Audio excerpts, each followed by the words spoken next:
Oh, yung drinks lang daw. Kasama mo ako yan. Okay, babaliktad na ulit. Ito kaya. Give me a hand. Give me your hand. Give me a hand. Give me your hand. Give me a hand. Kaya, kamay niya. Di ba po ako sinabi, kapag give me your hand, ganun po. Pero ako sinabi niya po, give me a hand. Ito tinawag ko po. Give me your hand. Oh, no!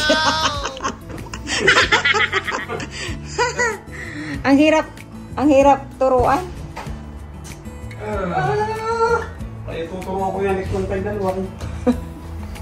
O, dito ka. At i-ano mo yung upuan ni...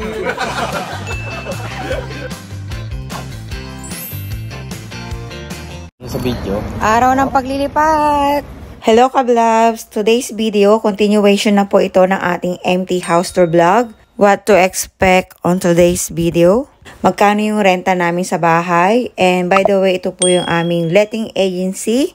Nandito po tayo ngayon para kuhanin ang susi bilang ngayong araw po ang simula ng ating tenancy agreement.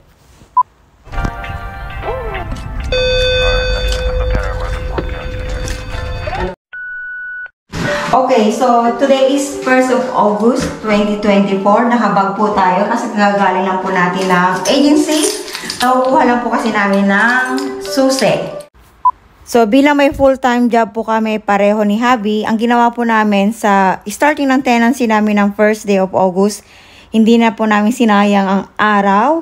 Yung araw din pong iyon, nag-general cleaning na po kami. Ngayong araw na din po kami nagpa-schedule ng internet, yung magkakabit po sa amin ng internet, at yung truck, delivery truck na maghahakot ng aming mga gamit. Okay, so kain muna tayo mga kabilabs. Ng tanghalian. Tanghalian, pinakal. Tanghalian. So, fish and chips ang kanilang pinaka-main menu. Okay, so ito po yung fish and chips na order ko po. Ito naman yung kay Kian, cheeseburger. Mukhang babalik po kami dito kabilabs. Ang ganda! Chicken tikka. Okay, so, ayan, kain muna tayo mga kabilabs. 1:30 PM na po nung time na yan. Kaya lumabas po muna kami para mananghalian. And tamang-tama na dumating na yung order ko, yung fish and chips, tumawag yung magkakabit na internet na nasa bahay na raw. So, umuwi agad ako, pina-take out ko na lang yung fish and chips. And ito po siya, yan, nagbabare na siya. Dito po pala sa UK, kapag lumipat ka ng bahay, pati yung internet mo, ipapa-cut mo din siya. Dapat masabihan mo yung internet provider mo na ikaw ay lilipat na ng bahay. Kasi may mga area po na yung dati mong ginagamit na internet ay hindi siya kasing lakas ng mga ibang internet provider. So, dapat alamin mo rin yon kapag kukuha ka ng bahay kung anong internet yung malakas. And para makatipid po sa delivery truck, lahat ng kaya at kasya sa kotse ay hindi na namin isinama sa delivery truck kasi dito po pala sa UK kapag nagrenta ka ng maghahakot ng iyong mga gamit, lahat yan bilang. Okay, so busy-busyhan na po yung kinontak kong van. Ayan na yung gamit natin mga kablabs. Malaki siya, no? Malaki yung van. So, sa mga magtatanong po dyan sa inyo kung magkano yung binayad namin at kung ano po yung mga hahakutin, ayan po yung listahan. Makikita nyo po mamaya ang kanilang struggle. And malapit lang po yung nilipatan namin. 3 minutes drive lang po. Ayan, they are coming na mga kabilabs. Okay, so start na po ng struggle. Paglilipat ng mga gamit, mga kabilabs. And kukunin ko rin po itong pagkakataon na ito para sagutin yung mga comments ng iba nating mga kabilabs. May mga nagtatanong kung magkano yung renta. Mostly ganun po yung tanong. 1 to 75 in pounds ang aming renta dito. Doon sa inalisan po namin ay 1,100. So, 175 yung difference. Pero, para sa akin, mas importante kasi kung saan ka komportable at saan ka masaya. As of the moment, 3 weeks na po kami Dito, 22 of August na ngayon, habang ini-edit ko po ito, ni minsan wala pa ako narinig na kalabog sa taas namin. Isa din po pala yan sa struggle ko dun sa dati namin tinitirhan na grabe yung kalabog lagi kasi nga nasa ground floor kami. So naririnig namin lagi yung bawat hakbang, bawat ingay ng nasa taas namin. Pero dito, grabe, praise God talaga. Kasi ang hirap po talaga pag maingay, puro kalabog yung kapitbahay. Dito wala, tahimik. Ewan namin kung bakit. Siguro buhos to, itong taas. By the way nga pala kabilabs, dito po sa area namin, hindi ka na makakuha nowadays ng 1,100 2 bedrooms. Isa po yan sa struggle namin dito sa Southeast England. Napakamahal po dito. At iba pa po yung bayad dito sa council tax. Merong part ng UK mga kabilabs na kalahati lang ang renta. Aware po ako doon. And yung iba, aware din po ako na walang council tax. So, praying. Hindi ko alam kung saan tayo dadalhin ni Lord after ng contract natin. After natin makakuha ng citizenship dito. Pero as of the moment, enjoy muna natin ang moment na ito na hindi pa po kami completely settled dito sa UK. So, mag-a-answer na po tayo ng mga questioning iba. Okay. So, gusto ko lang pong i-clarify na as we are Christians, hindi po kami naniniwala sa superstitions dahil naniniwala po kami na God is in control of everything. Hindi po kami naniniwala sa pamahiin. Okay, so tapos na sila dito sa sala. Hindi nila masyadong ikinabit ito kasi ang ginawa kasi na husband dito, siya na yung nag-reassemble. So taga-ano lang sila? Taga-hakot lang sila. Okay. So sa ngayon, as of the moment, ang kulang na lang po mga kabilabs ay yung mga bed. Bed ni Kian at bed namin mag-asawa. Ayan, so welcome to our new home. Malapit na matapos. Other comments, kung mas maluwag daw ito, yes po. Mas maluwag ito kumpara sa dati. And kung mapapansin nyo, meron kaming sariling toilet sa master's bedroom. Si Kia may sariling toilet siya. And open kitchen sa living room, yun talaga yung gusto ko. Ganyan pa, di na rin mahirap pa. Okay, ito naman ang mag-ama, nagkakabit po na mesa. Ayan. So, ito na po yung update ngayon. Mga kabilabs.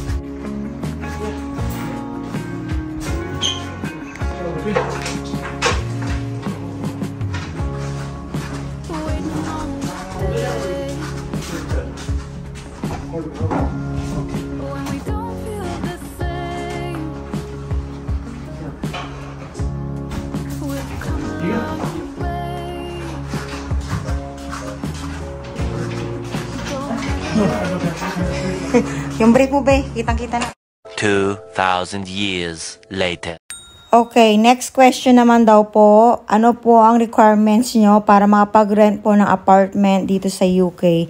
Unang-una po ay proof of ID, proof of address, residential references from the landlord or agent. Hindi po kami nahirapan dyan kasi po, gaya po na nasabi ko sa part 1, hindi po kami lumipat ng agency. So, napakadali lang po yan para po sa amin. Financial references and credit check.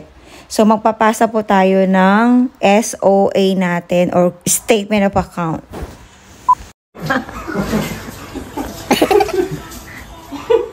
Bula eh! May mag... Pero may pa rin po yung tubig, so i-change sa water, so convert to cold water. Ginamit ko po para sa, ano po, consistent. Nakalimutan ko po ba tayo? Ayan, tapos na.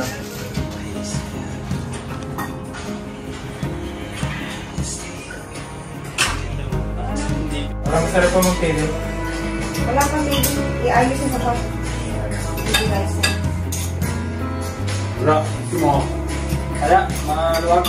Pwede Magtanda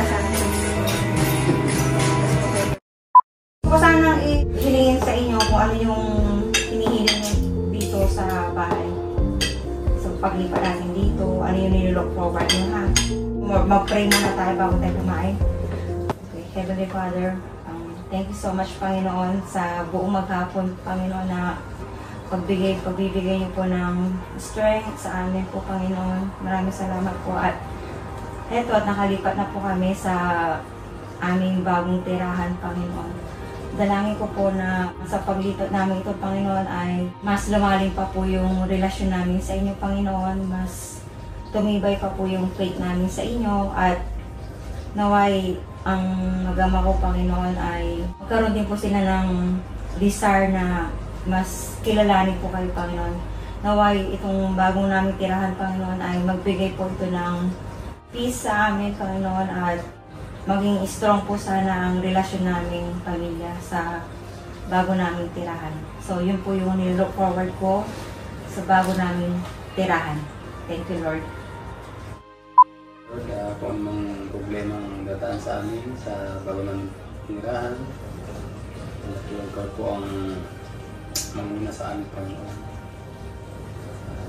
Ingatan mo may palagi sa bahay na ito, Panginoon. Lagi mo may witness sa araw-araw. In Jesus' name. Lord, it has been such a tiresome day, but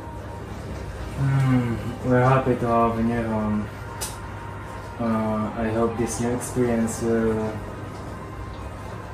bring us closer and help us learn a lot of things, and thank you, I guess. Amen. In Jesus' name we pray. Amen. Order po kayo tayo pizza. May okasyon na po. Gutom na po talaga. Ayan?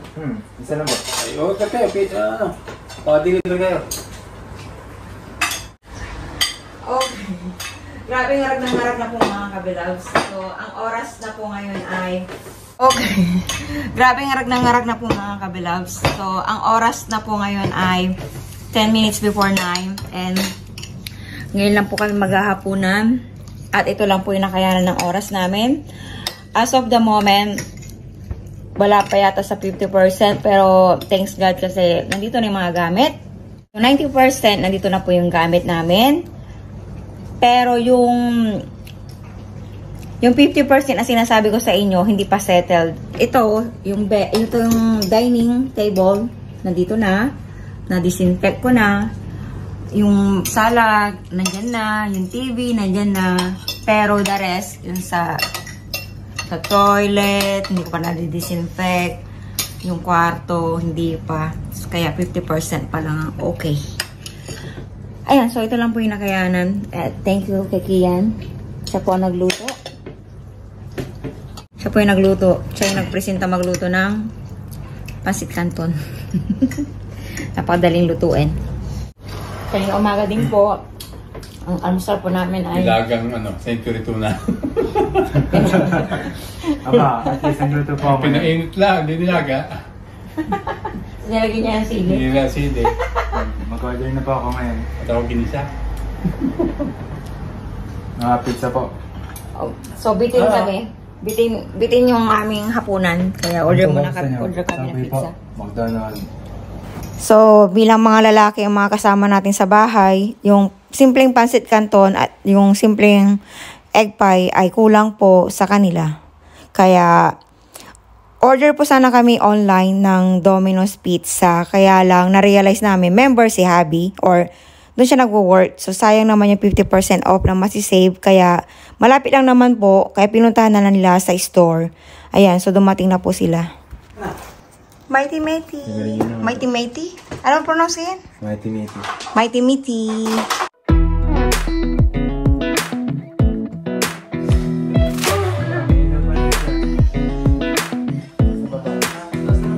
Come a little closer. I wanna dance with you. Everything's moving slower. I don't know what it is you do. I've been looking at you all night, trying to figure you out. I just wanna make you smile. Hold your hand in my hand, looking at the sunset. Man, you're looking good tonight. I wanna kiss you before the sun goes down. It's what you do.